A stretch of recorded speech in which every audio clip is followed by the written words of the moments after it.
$50 billion is how much money we spent building a pyramid and a city on the other side of the planet. It's called Astana, Kazakhstan. And the pyramid that we built is in the middle of it, right in the heart of the city. It houses 200 delegates, and ironically, there are 200 fallen angels. But if you click inside that building, you can go to the boardroom, which has a round table where all 200 delegates get to meet. And if you disagree with them, there's a hole right there in the middle of the table, and you can see all the way down to the floor of reconciliation. And I guess that's the hole of peace. And that's next on the trumpet. The United States were some of the first people to even invest their money there. This is just one of many buildings they built. Circular 200-seat chamber for world religion meetings. Chapter 3 of the Book of Enoch, Fallen Angels, tells you all about the 200 angels that descended onto Mount Hermon. Mount Hermon is where that happened. And if you go to the Book of Enoch, you can see that those 20 names that it mentioned right underneath that verse, they were leaders of tens. So there were 200 people that descended right here on top of Mount Hermon. And the United Nations decided this is right where we need to build a base, on the 33rd degree parallel.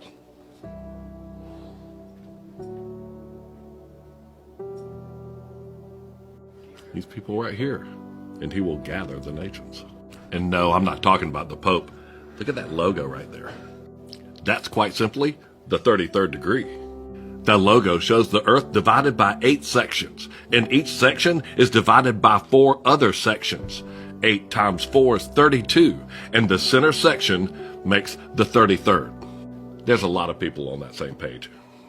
Now you're going to start seeing that 33 show up everywhere, like in the buttons on his cloak. They represent the years of Jesus' life.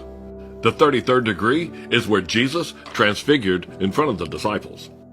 The 33rd degree is where the Masons built the Tower of Babel out of bricks. And yes, if you work with bricks or stones, you are considered a Mason. Charleston, South Carolina, home of the Masons. I love that these guys think that they are the oldest fraternity of men. You're not the oldest fraternity of men that swore an oath. That was the fallen angels. And they called it Mount Hermon because they had sworn and bound themselves by mutual imprecations upon it. That book is in the Library of Congress. And this book is right on my shelf for all of us to read. And in the Sermon on the Mount, these are Jesus' words right here. Verse 33, in case you weren't paying attention. Again ye have heard that it hath been said by them of old time, Thou shalt not forswear thyself, but shalt perform unto the Lord thine oaths.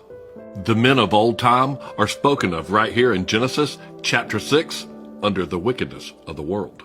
There were giants in the earth in those days, and also after that, when the sons of God came in unto the daughters of men, and they bare children to them.